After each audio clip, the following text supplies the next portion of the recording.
If you really want to enjoy the Alps, you have to get up early. And you need endurance. 800 kilometers of pure alpine passes in 2.5 days and just pure driving mountain pass after mountain pass. That's the kind of alpine tour I've always wanted to do.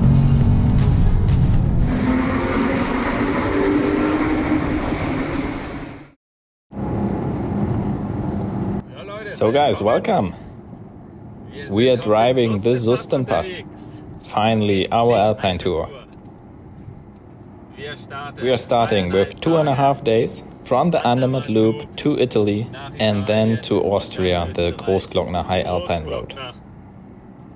This will be an amazing tour. We are on the way with sole drive. In total, we are 4 cars, all Porsche, all 911 of course, and 1 Panamera. I'm really looking forward to it. The weather is not the best right now.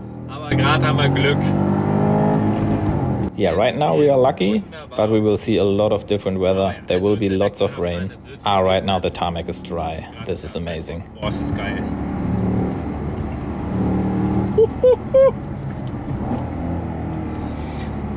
And yeah, for this season I got myself new summer tires, Michelin Pilot Sport 4S.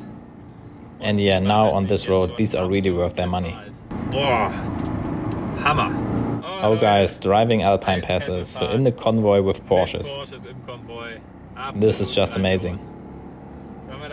We have Stefane in his 997 S Cabriolet, which looks pretty much like a speedster, a crazy conversion. Then we have Michael in his GT3 991.2 with a manual gearbox, that is of course perfect. And then we have Martin in his C4S 992, right now who has the best car for this kind of weather. Where we really have to concentrate, he can just cruise behind us relaxed with his all-wheel drive turbo power.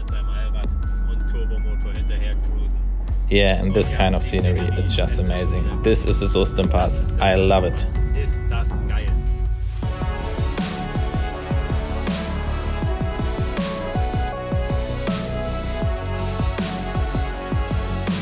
We are now 2.5 days on the road, with today's focus on Switzerland, the country that is said to be car hostile. But somehow sports cars and luxury cars can be seen on every corner here, and they are really not uncommon, especially on the mountain passes of the Andermatt loop. But today, in this weather, we have a little company, and of a long western descent from the Susten Pass, the Grimsel Pass follows, which is a bit of a tricky part of the Andermatt loop. Do you drive it clockwise or against it? So far I've only driven it in the opposite direction and started with the Susten Pass.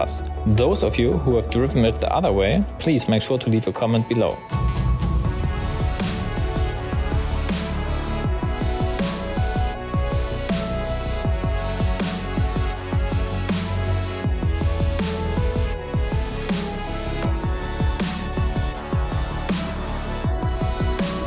The Grimsel Pass with its dams and lakes is particularly mystical in this kind of weather, but the rain is only sporadic and the asphalt is relatively dry. It gets a little wet again on the Furkapass, but this has a huge advantage at the famous Belvedere Hotel, because it's normally impossible to take a souvenir photo here. But today, yeah guys, you already know my saying, the worse the weather, the better the shots are.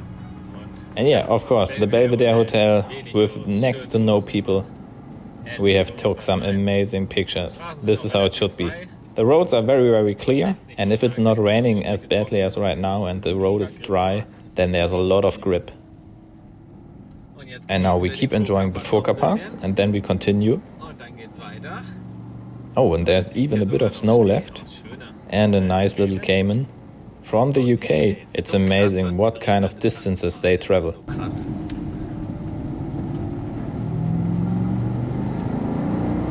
We are already above 2000 meters altitude. Furkapass, amazing. This is how it should be. Everyone loves it.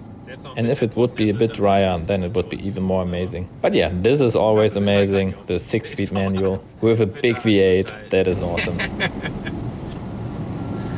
Oh my goodness, cyclists in this kind of rain. How can you do this? After the Andermatt loop, you can descend to the Gotthard Pass and head back north through the long tunnel. Perfect for half a day, just like we did it in glorious sunshine back in 2022. Today, however, we still have just over 300 kilometers ahead of us and drive the Oberalp Pass before heading south over the 65-kilometer Lukmanier Pass. And here in the long tunnels, you have a lot of fun, especially in the GT3.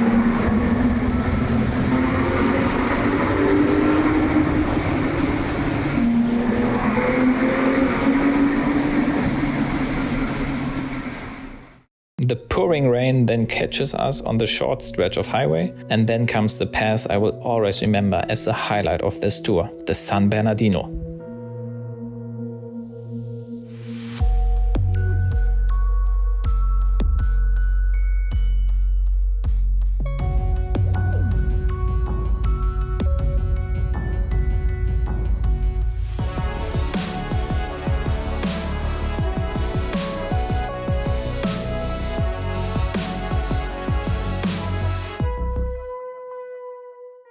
Guys, San Bernardino, that's it. The most beautiful Alpine pass so far. It's a bit narrow, but still, what a drive. Unglaublich guter Pass. Oh, war das genial. And I think it's precisely because of the weather being so bad that we are having so much fun here. But the experience will probably not be anywhere near as great on these kind of small roads with cyclists on the edge, Sunday drivers and lots of traffic in general. I'm really looking forward to see how it drives on our next tour. And if you're interested, make sure to head to soul-drive.de and check for our upcoming sports car tours.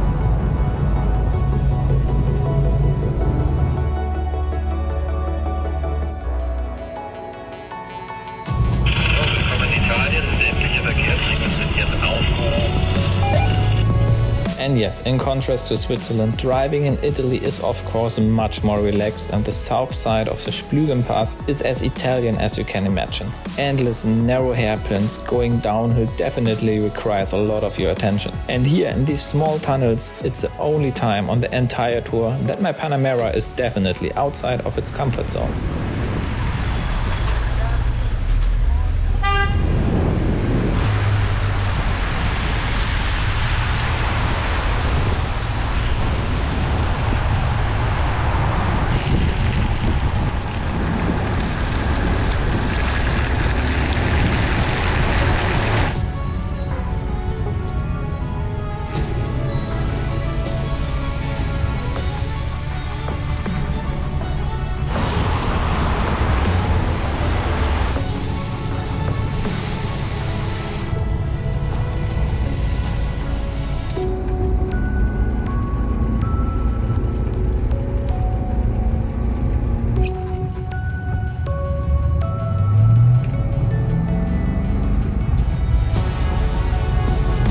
Further down, the road finally widens again. The traffic is less and the 8-cylinder engine can rumble. One last time before we head back into Switzerland and arrive at our overnight stay. And with that, welcome to the Maloja Pass. I've never been here. It's also great. Everything is great today. And guys, we have really traveled a lot. 7 hours, 45 minutes, 437 kilometers. With a 58 kilometers an hour average. Nearly 8 hours behind the wheels. I love it. This was amazing. Let's see how it is tomorrow.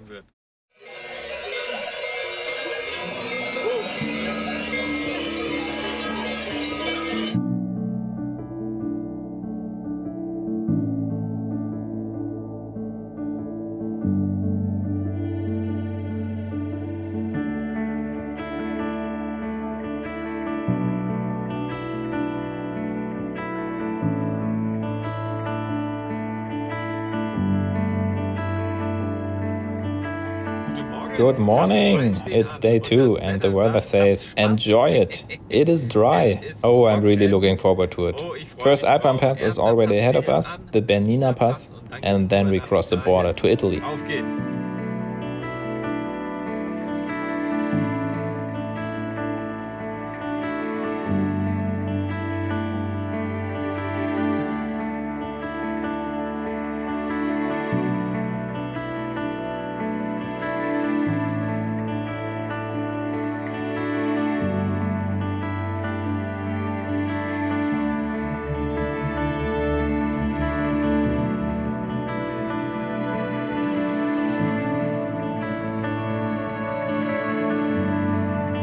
And with our first pass, we start today at over 2,000 meters altitude in a magnificent scenery in which the Passo di Livigno can show its breathtaking side. This will take us back into Italy and the beautiful South Tyrol region, where we will drive all day today.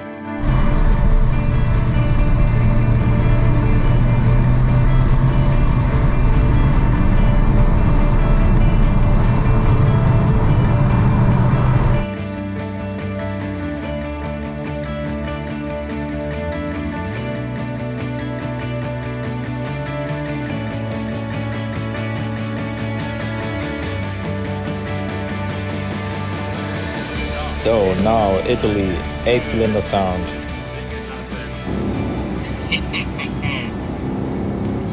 Herrlich.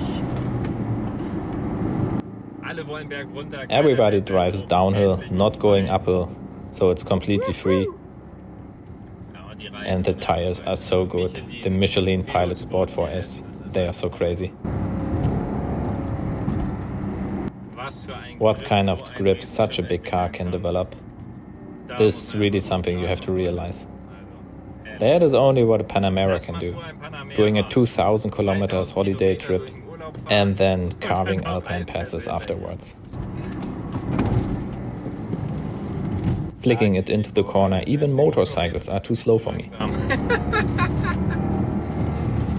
Oh, ist das geil. It's so amazing when it really bites into the tarmac. That is Porsche right there. So good. So geil. And full of enthusiasm on the way to what is supposed to be the highlight of the tour, we are presented with a fantastic opportunity. No traffic in front of us, all 4 of us together, and finally the Stelvio Pass. I always wanted to drive it for years, and now this year it's finally happening. Dieses Jahr ist es soweit. 6,500 and go!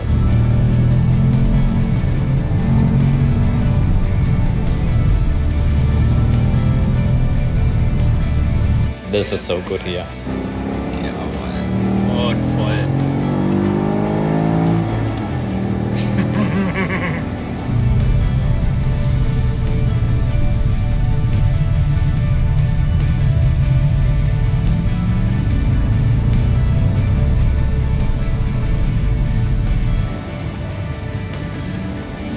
Und hoch.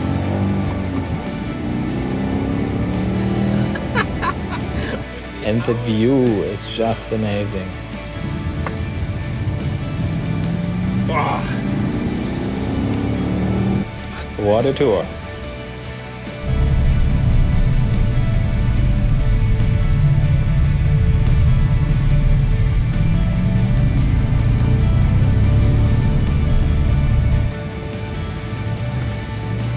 Yeah, biggest weak spot of the Panamera is definitely a hairpin turn because of its super long wheelbase.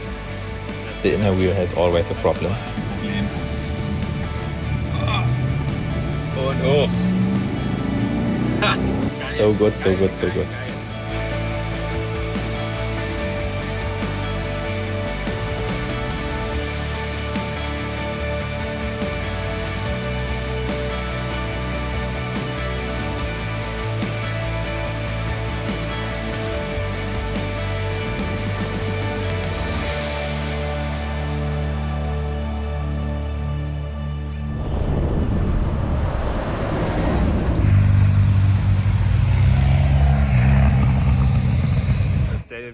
Yeah, Stelvio is really, really something, especially when you have no traffic. And the view, amazing.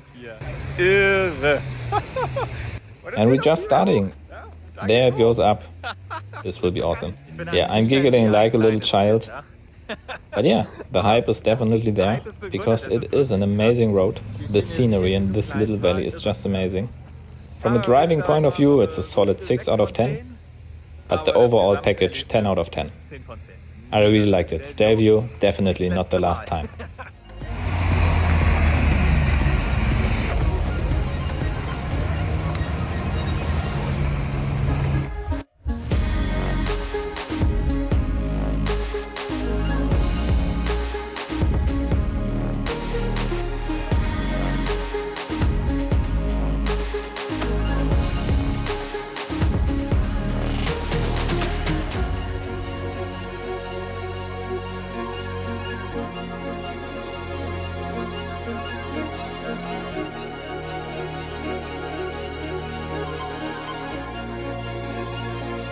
Guys, the scenery up here, crazy, like on a different planet.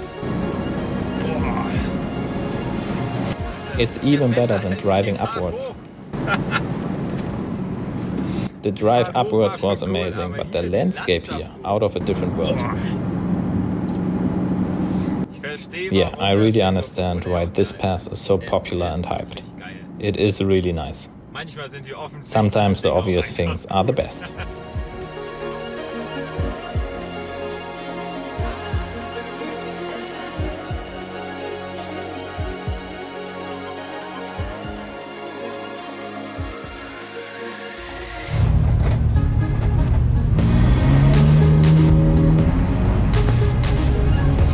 The Stelvio Pass was crowned the greatest driving road in the world by Top Gear in 2007, making it world famous. And even if it's not the best Alpine pass in my opinion, it closes another circle for me. Something that I saw as a teenager on a new video platform called YouTube, I can now experience for myself. For me, it's not the best because there are hardly any opportunities to combine it with other passes. Unfortunately, the transit route via Merano and Bolzano is quite long. There are only small passes, but these cost valuable time if you have positioned your overnight stay further east. This is where the trade-off becomes apparent when you drive through the Alps. Depending on the time and hotels, you may have to accept some transit routes, and I can only recommend stopping there for lunch. So, sunglasses are up, and we continue after our lunch break to the Würzjoch. Never been here. Now deep inside a little canyon. Very different to all the other Alpine passes. Yeah, really looking forward. And where on the Stelvio you are sometimes stuck in traffic and photographers position themselves like at the Nürburgring to sell souvenir shots, here we have the road just for us. This panorama here, that is crazy. It's already been 2 years that we've been here with an Alpine tour, with 2 GT3 Tourings, a GT4 and a 981 which was heavily tuned. If you're following my German channel, then you know this video very well. The view, amazing. It's not always driving fast, right? What do you think? Is it always driving fast on Alpine passes? Or can you also relax and enjoy a bit between? Because from a landscape point of view, it's just absolutely unique. Just look at this. Amazing.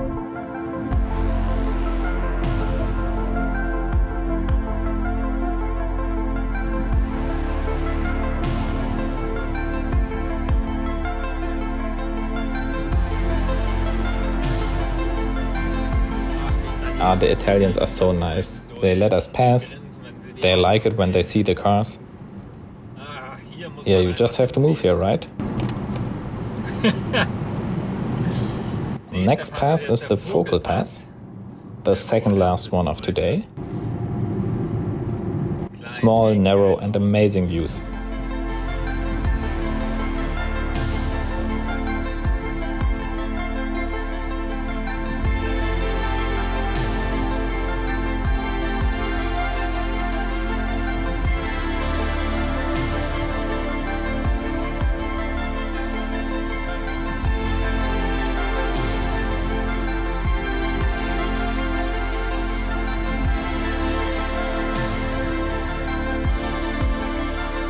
And with a magnificent view and virtually no traffic, we drive the last 50 kilometers towards the Austrian border, to the Stalle Sattel, a very special pass that controls the direction of travel with a traffic light.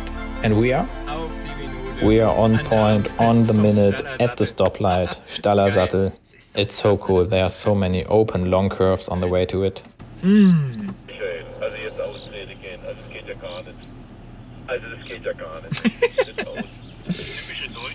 By the way, one of the best things is driving with walkie-talkies. The guys are saying so many funny things. So geil.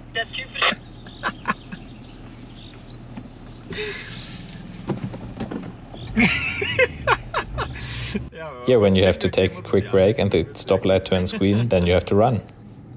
Amazing, we have just one bike in front of us and the overall pass just for us. Last time we've been here with hundreds of cars.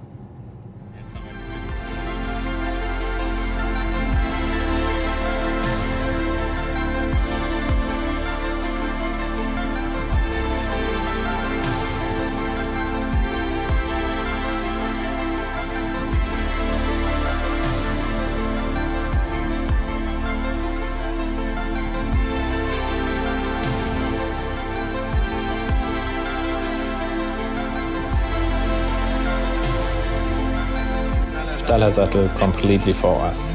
Nothing else. Really nothing else. Yeah, of course, it's 6:45. But yeah, this was amazing. Wow, one of the best drive I've ever did.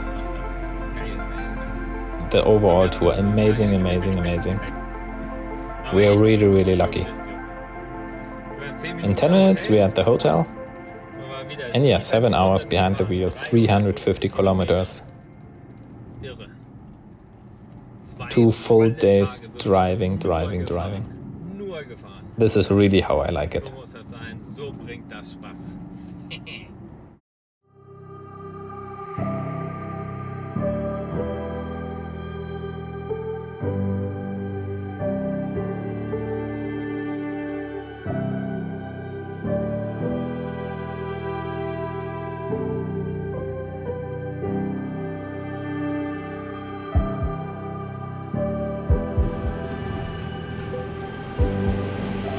Hallo. Herzlich, bitteschön. Ja, mit der Karte. Vielen Dank. Ich danke. Ciao. Hände voll. So, hands full. We are driving Grossglockner. Und jetzt habe ich auch And now I finally have the sticker. They take 40 euros in the meantime. Hui, hui, hui. But yeah, it's amazing. And of course, as the final Alpine pass, we have to do it here. The Grossglockner High Alpine Road. You just have to do it. I'm excited to be up there. The new Mankai house is already open, formerly known as GP Ice Race. This is also where I really wanted to go. I haven't been there to the opening, so we do it now. And so far, very little traffic, so... Fingers crossed.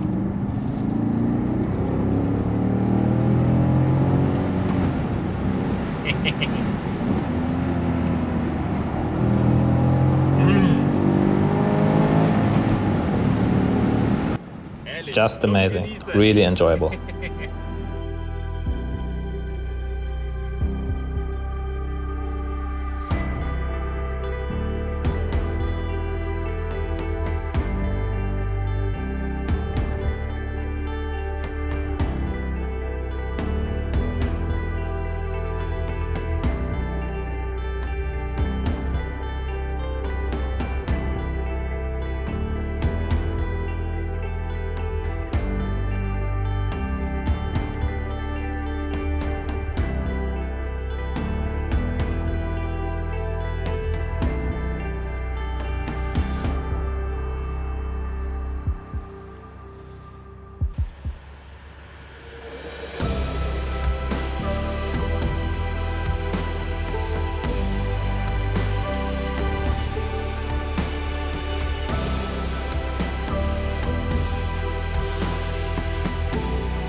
And yeah, here we are, Mankai. A bit of a different weather on this side, right? The southern side is definitely a lot more beautiful. Nice house, looks amazing. But yeah, I already had the tires smoking, so I think we head back. Here even snow is still laying. Crazy. What kind of bad weather. from one side to another. So yeah, let's head back. And that is what makes the Grossglockner High Alpine Road so special. You can simply cross a mountain and drive it like any other mountain pass, but there's more on offer here. Firstly, the Edelweiss Peak at an altitude of almost 2,600 meters, and then, of course, the detour to the glacier, where there are several more beautiful turns and fantastic views. You can easily spend the whole day here. The only drawback is the 70 km/h speed limit. And there is also a more beautiful route on the way home. Instead of heading north to Zell am See, I always choose the longer route via the Zillertal, which includes the scenic Gerlosstraße. So guys, what an amazing weekend, what a trip. Now the Grossglockner High Alpine Road as a finale. I love it. I am very happy. The participants are very happy as well. That was amazing. Yeah, I also hope you guys liked it. Again, Grossglockner High Alpine Road. The third time for me. And yeah, also a lot of amazing alpine passes. In total, we've driven 800 kilometers, just pure alpine passes. So guys, yeah, if you liked it, make sure to drop a like. If you're interested in Soul Drive, make sure to head to the website. We're offering, of course, a lot more alpine tours. If you're watching my channel for the very first time, make sure to subscribe. And then we see each other in the next one. Till then, Allah, ciao.